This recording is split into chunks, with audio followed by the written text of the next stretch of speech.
Le même jour, c'est-à-dire le premier jour de la semaine, 2 disciples faisaient route vers un village appelé Emmaüs, à 2 heures de marche de Jérusalem, et ils parlaient entre eux de tout ce qui s'était passé.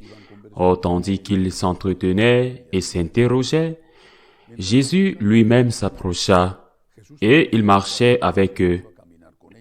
Mais leurs yeux étaient empêchés de le reconnaître. Jésus leur dit, « De quoi discutez-vous en marchant ?» Alors ils s'arrêtèrent, tout tristes.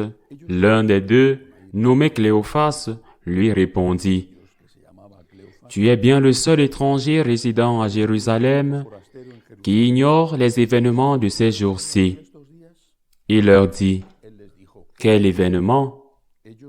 Ils lui répondirent, « Ce qui est arrivé à Jésus de Nazareth, cet homme qui était un prophète, puissant par ses actes et ses paroles, devant Dieu et devant tout le peuple. Comment les grands prêtres et nos chefs l'ont livré, ils l'ont fait condamner à mort et ils l'ont crucifié. Nous espérions que c'était lui qui allait délivrer Israël.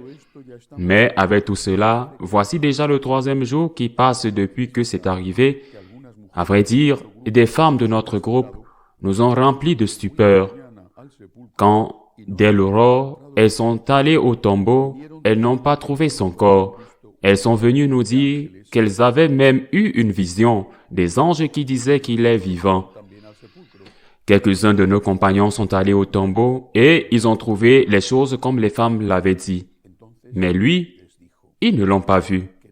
Il leur dit alors, « Esprit sans intelligence, comme votre cœur est lent à croire tout ce que les prophètes ont dit, ne fallait-il pas que le Christ souffrit cela pour entrer dans sa gloire?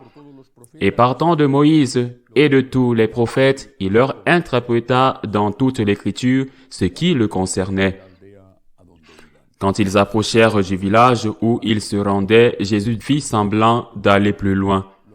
Mais ils s'efforcèrent de le retenir. « Reste avec nous, car le soir approche et déjà le jour baisse. » Il entra donc pour rester avec eux. Quand il fut à table avec eux, ayant pris le pain, il prononça la bénédiction, et l'ayant rompu, il le leur donna. Alors leurs yeux s'ouvrirent et ils le reconnurent, mais il disparut à leur regard. Ils se dirent l'un à l'autre, « Notre cœur n'était-il pas brûlant en nous, tandis qu'il nous parlait sur la route et nous ouvrait les Écritures ?» En l'instant même, ils se levèrent et retournèrent à Jérusalem. Ils y trouvèrent réunis les 11 apôtres et leurs compagnons qui leur dirent, « Le Seigneur est réellement ressuscité, il est apparu à Simon-Pierre. » À leur tour, ils racontaient ce qui s'était passé sur la route et comment le Seigneur s'était fait reconnaître par eux à la fraction du pain. Acclamons la parole de Dieu. Le Christ est ressuscité.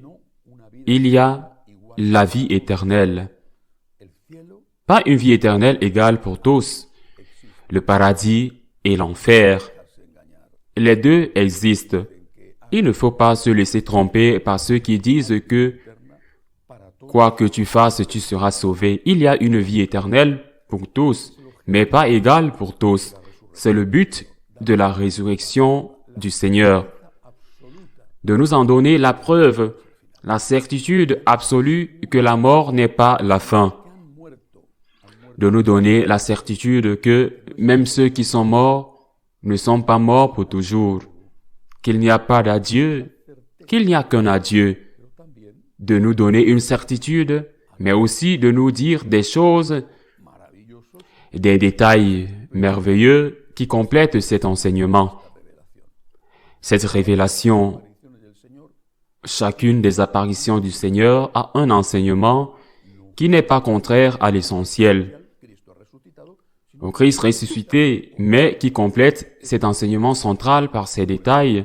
Par exemple, aujourd'hui, l'apparition du Seigneur aux disciples, alors qu'ils fuyaient Jérusalem en route vers la ville, ou plutôt vers Emmaüs. Premier détail, nous nous trouvons devant quelques disciples pas des apôtres quelques disciples parmi les nombreux qui ont suivi le Christ. Quelques disciples dont nous ne connaissons que le nom Cléophas, précisément à cause de cette apparition. Mais au moins celui-ci, et peut-être pas le seul cas, au moins celui-ci n'était pas croyant en la divinité du Christ. Il n'était pas croyant. Nous avons vu comment la même chose est arrivée à Marie-Madeleine. Si elle avait été croyante en la divinité de Jésus, et puis sur la croix, elle a perdu la foi. Nous ne le savons pas. Mais au moment où Marie-Madeleine est dans le tombeau, en train de pleurer parce que le tombeau est vide, et que le Seigneur lui apparaît, à ce moment-là, le Seigneur lui apparaît, et à ce moment-là, Madeleine n'a pas la foi que le Seigneur allait ressusciter et que le Christ était un vrai Dieu, ainsi que vrai homme. Cependant, le Seigneur apparaît à Marie-Madeleine parce qu'elle a de l'amour pour lui. Même si elle a perdu la foi dans la divinité de Jésus, elle a perdu la foi. Elle a commenté dans l'homélie d'hier, dans ce qui représente le Jésus vivant, qui est l'Église. Par exemple, dans ce cas, en plus de cela, nous avons deux disciples, l'un d'eux Cléophas, qui n'ont pas la foi en la divinité de Jésus, mais en plus, ils croient. Ils croyaient que Jésus était un leader politique. Même dans ce contexte, un leader politique révolutionnaire.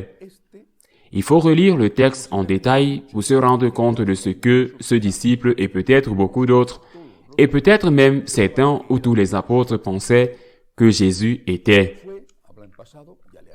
Il dit qu'il était un prophète puissant en actes et en paroles. Un prophète? Non, il dit le Fils de Dieu, pas un prophète. Isaïe, Jérémie, Ézéchiel, Daniel, un prophète, Élie, Élisée, un prophète, un de plus sur la liste. C'est un homme pour celui-ci, pour beaucoup d'entre eux. Jésus-Christ était un homme puissant. Il le dit en actes et en paroles, c'est-à-dire quelqu'un capable de faire des miracles. Il avait vu les miracles avec un enseignement attrayant, puissant, par un homme. C'était la foi des disciples, ou de beaucoup de disciples, au moins, et des apôtres, ou de beaucoup d'apôtres. Probablement un homme merveilleux, extraordinaire, un homme puissant dans les œuvres qui allait faire ces miracles s'il n'était pas soutenu par Dieu, et il était. Il avait du pouvoir, mais un homme, un prophète, un messager de Dieu, il n'était pas Dieu, c'était la foi. Avec cette foi, il était très facile qu'en le voyant crucifié, cette foi entrerait en crise. Et il continue lui-même à le dire. Il continue à expliquer pourquoi sa crise. Il continue à dire et à affirmer comment les grands prêtres et nos chefs l'ont livré pour être condamné à mort et l'ont crucifié. Nous nous attendions à ce qu'il libère Israël. Mais avant tout cela, nous sommes déjà au 3e jour, depuis que cela s'est produit. Qu'attendaient ses disciples et peut-être aussi les apôtres? Un Messie, un prophète libérateur. On s'attendait à ce qu'il libère Israël. De ce qui? Du péché? Non. De la domination romaine. Il s'attendait à un guerrier. Un guerrier extraordinaire. Voyons, un Seigneur qui multiplie les pains et les poissons. Il supprime le problème du quartier de n'importe quelle armée. Il suffit de lui apporter un petit morceau de pain et une sardine ou un petit filet, et le Seigneur y met la main et une armée de 10 000 soldats sont immédiatement rassasiés. Ils ont de quoi manger. Ils n'ont pas besoin d'amener de la nourriture avec eux. Non, Seigneur, tu es capable de ressusciter les morts. Car 8 1000 sur 10 000 sont morts dans la bataille. Le Seigneur impose ses mains et les 8 000 morts, comme s'ils étaient des zombies, se relèvent frais comme une rose pour continuer à se battre. Si les victoires qui sont assurées, le Seigneur impose ses mains et soudain l'armée adverse qui a des lances et des épées, et les lances deviennent des roseaux et les épées deviennent des branches. Délire, s'il en est puissant prophète qui devait délivrer Israël, ils ont perdu la foi. Mais quelle foi ont-ils eu? Cette question est aussi valable pour nous. Combien de crises de foi ne sont pas de vraies crises de foi? Et pourquoi ne le sont-elles pas? Parce qu'elles n'ont jamais eu la foi. Parce que pour avoir une crise de foi, il faut d'abord avoir la foi. Pour perdre de l'argent, il faut d'abord avoir de l'argent. Si vous n'avez pas d'argent, vous ne le perdez pas. Pour avoir une crise, il faut avoir quelque chose qui entre dans la crise. Et vous êtes fait un Dieu à votre image, à votre convenance, à votre besoin. Vous vous êtes fait un Dieu. Vous vous êtes fait une idole en fonte. Comme les Israélites, lorsqu'ils étaient dans le désert, se sont fait un veau d'or. Vous vous êtes fait un Dieu à votre image, le Dieu qui remplit les trous, le Dieu génie de la lampe d'Aladin, le Dieu qui finalement est ton esclave, même pas ton employé, parce que l'employé, tu dois le payer. C'est ton esclave que tu ne lui donnes même pas à manger. Il est là, j'insiste, le génie de la lampe d'Aladin. Tu frottes la lampe, le génie sort. Le génie exauce tes vœux. Génie, exauce-moi un vœu. Si tu ne me l'exauces pas, je te remets dans la lampe. Je mets le bouchon et tu restes là. Une autre fois, jusqu'à ce que je décide que je suis ton Seigneur et Maître, jusqu'à ce que je décide d'enlever le bouchon du lion, pour que tu puisses satisfaire mes souhaits. C'est la foi. La foi de beaucoup, et je parle toujours des catholiques pratiquants. Des païens baptisés, je les considère comme nominalement catholiques, mais ce sont des païens. Des catholiques pratiquants, mais quelle foi ont-ils? Où avons-nous? Nous avons fait un Dieu qui est celui qui nous intéresse. Notre foi est placée dans le Dieu que nous avons fait, comme le veau d'or, ou comme les idoles des Romains, des Grecs ou d'autres religions. Quand le Dieu que nous avons fait ne satisfait pas nos exigences, nous prenons la statue de Dieu et nous la jetons par terre et nous la cassons. Mais je n'ai pas perdu la foi. Vous n'avez pas perdu la foi parce que vous n'avez jamais eu cette foi. Si vous n'avez jamais eu la foi dans la vie, il y avait une apparence de foi ou la foi dans un faux Dieu, pas dans le vrai Dieu. Ils n'ont jamais eu la foi. Pauvre Jésus, regardez, il a fait des choses et il a enseigné et parlé et prêché et il a expliqué à ces derniers. Il n'y avait pas moyen. Ils avaient un plan, le plan qu'un Messie devait venir, un guerrier sanglant, chef d'une armée, capable d'écraser, de maltraiter, de tuer, et qui sait qu'il pouvait aussi violer et voler, etc. Ce chef sanglant, ce chef était le Messie qu'ils voulaient et qu'ils attendaient. Quand ils voyaient le leader qu'ils croyaient victorieux, ils le voient crucifié. Ça ne m'intéresse pas. Je me suis trompé. Cet homme m'a trompé. Ou il ose dire, mais comment peut-il vous tromper? Il n'a jamais dit qu'il allait tuer des gens, mais vous l'avez cru parce que ça vous arrangeait de le croire. Premier enseignement en qui nous croyons. Quel Dieu avons-nous créé? Quelle idole adorons-nous? Le Christ, notre Seigneur, le vrai Dieu, est le Dieu puissant. En effet, en acte et en parole. Mais il est le Dieu. Il n'est pas le prophète. C'est toi le serviteur du Seigneur et non pas ce Dieu que tu t'es créé. Le génie de la lampe d'Aladin, ce Dieu est ton serviteur. Deuxième enseignement, plus tard, le Seigneur, qu'avec ces deux-là, qui devaient avoir une relation amicale entre eux parce qu'ils fuient ensemble, ils devaient penser la même chose de ce qui s'était passé. Mais cette amitié a les conditions que Jésus avait mises en place pour pouvoir être au milieu des disciples. Là où 2 ou plusieurs sont unis en mon nom, je suis présent au milieu d'eux. Le Seigneur est présent en eux parce que même s'ils ont perdu la foi, la fausse foi, ils sont encore amis. Et ils sont unis même au nom de Jésus, bien qu'au nom de Jésus auquel ils ne croient plus. Le Seigneur s'approche, il les accompagne. Il y a un détail très important. Il leur explique tout ce qui se réfère à lui dans les Écritures. Plus tard, ils reconnaissent que ces explications ont fait brûler leur cœur. Mais il y a un moment où, alors que la nuit tombe, ils restent au milieu d'eux. Quand la nuit tombe et qu'ils restent dans le village d'Emmaüs, il y a un moment où ils le reconnaissent. C'est à la fraction du pain, dans l'action de grâce, dans l'Eucharistie. Ils le reconnaissent à la fraction du pain. Alors ils se rendent compte que cet étranger dont ils s'étaient moqués, c'est que tu es le seul étranger à Jérusalem. Cet étranger, c'est le Christ. Donc, si le Christ est l'étranger, alors il est vraiment ressuscité.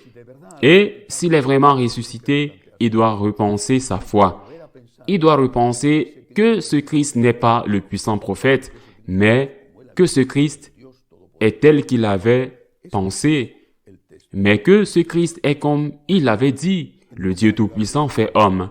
C'est le texte. Il est entré pour rester avec eux. Il s'est assis à table avec eux. Il a pris le pain, il a prononcé la bénédiction, il a rompu et le leur a donné. C'est le premier récit de l'Eucharistie.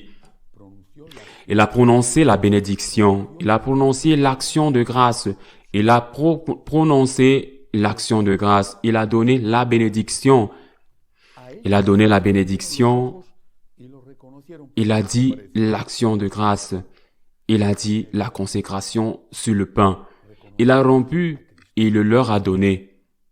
Leurs yeux se sont ouverts et ils l'ont reconnu, mais il a disparu de leur vue. Dans l'Eucharistie, nous reconnaissons le Christ ressuscité. Comment cela se passe-t-il? Comment cela peut-il nous arriver? Comment pouvons-nous reconnaître le Christ ressuscité dans l'Eucharistie? Lorsque nous l'abordons d'abord avec foi, mais ensuite, lorsque nous expérimentons ce que signifie l'Eucharistie. Cela ne signifie pas que dans chaque Eucharistie, nous expérimentons des feux célestes, que c'est une chose merveilleuse qui nous laisse dans l'admiration. Mais je crois que pratiquement tous, j'en suis sûr, les catholiques, non seulement une fois, mais de nombreuses fois, ont eu la certitude absolue que c'était un morceau de pain, que ce qui se produisait en nous, ce que nous ressentions, la consolation, la paix, que c'était un morceau de pain, que c'était un morceau de pain en communiant et après avoir communié, nous avons été absolument certains que c'était un morceau de pain, que ce qui se produisait en nous, ce que nous ressentions, la consolation, la paix, une sensation inexplicable et extraordinaire, n'avait rien à voir avec le fait d'avoir mangé un petit morceau de pain insipide, minuscule, si fragile et si fin qu'ils font tout seuls sur la langue. C'est une expérience, ce n'est pas une expérience à moi, qui est une expérience merveilleuse que je fais tous les jours. Un don inexplicable de Dieu. Mais c'est une expérience que nous avons faite, j'en suis sûr. Je ne sais pas si c'est tous les jours, mais pratiquement tous les catholiques, tout au long de notre vie, en tant que catholiques. De nombreuses fois, lorsque nous allons à la communion, ce n'est pas manger un morceau de pain, non, ça n'a rien à voir. Même si le pain est bon et dans l'Eucharistie, il n'a aucun goût, c'est autre chose. C'est un autre monde. Nous devons faire l'expérience de l'Eucharistie. L'expérience, c'est Jean d'Avila écrit aux prêtres et leur dit, vous devez faire l'expérience. Vous devez faire l'expérience que vos pétitions sont écoutées. Je ne dis pas que nous devons faire l'expérience mystique et sensorielle de l'Eucharistie chaque fois que nous recevons la communion, mais je suis sûr que chacun d'entre nous, plus d'une fois, a fait cette expérience. cette expérience que les disciples d'Emmaüs ont faite. Nous l'avons vécu, l'Eucharistie n'est pas un morceau de pain, l'Eucharistie c'est le Christ vivant. C'est le Christ ressuscité, c'est le Christ corps et âme, humanité et divinité. Le Christ réel, le Christ présent, et la conclusion est immédiate et logique. On va à l'Eucharistie, préparé, on va recevoir le Seigneur. On est en état de grâce, et quand on voit que d'autres ne le sont pas, on reste indifférent. Même si l'on ne l'est pas, tu restes indifférent. Même si tu es prêtre, tu oses, sachant qu'il y a des gens qui ne sont pas dans l'état de grâce, le sachant ou ne l'ignorant pas, bien sûr. Le sachant, tu oses donner la communion, sachant que tu fais un sacrilège. Tu oses même encourager ces gens que tu sais être en état de grâce mortelle, en état de péché mortel. Tu oses leur dire de communier. Le Christ ressuscité est dans l'Eucharistie. Christ vivant, Christ réel, Christ personne, homme et vrai Dieu. Il veut nous donner la santé, la paix, le réconfort. Venez à moi, vous qui êtes fatigués et chargés, et je vous soulagerai. Il attend que nous renaissions, que nous ressuscitions. Traitons-le comme il le mérite, car il est Dieu et il n'est certainement pas un morceau de pain. Ainsi soit-il.